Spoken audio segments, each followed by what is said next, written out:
যে সংজ্ঞাটা দিচ্ছে, অথচ আল্লাহ রাসূল কি বলতেছে?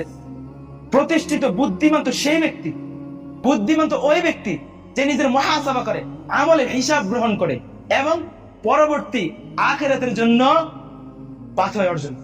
সুবহানাল্লাহ বলেন। এরপর রাসূল বলতেছেন, ওয়াল আজিজু মান আতবা'a নাফসাহু হাওয়াহা ওয়া তামান্না আলা আল্লাহি আযজা ওয়া জাল্লা। আর অক্ষম সে যে নিজের খেয়াল খুশি অনুযায়ী চলে এবং আল্লাহর কাছে বৃথা আশা পোষণ করে। এখন ধরেন আপনি নেক কাজ করলেন না, আপনি নেক কাজ করা ছাড়াই বলতেছেন আল্লাহ আপনার দোয়া কবুল করে না। আপনি করতেছেন একদিক দিয়ে গুনাহ, আর আরেক দিক দিয়ে বলতেছেন আল্লাহ আমারে এটা দেয় না ওটা দেয় না। আপনি আমল না করে জান্নাতের আশা করাটা তো একটা বোকামি। আমার কাজ করা ছাড়া আমি আপনাকে টাকা দিব? কথা বলেন। আপনারা আমি ভাড়া করলাম, আমার ক্ষেতের মধ্যে রোয়া রুখবেন আপনারা, বা ময়লাগুলো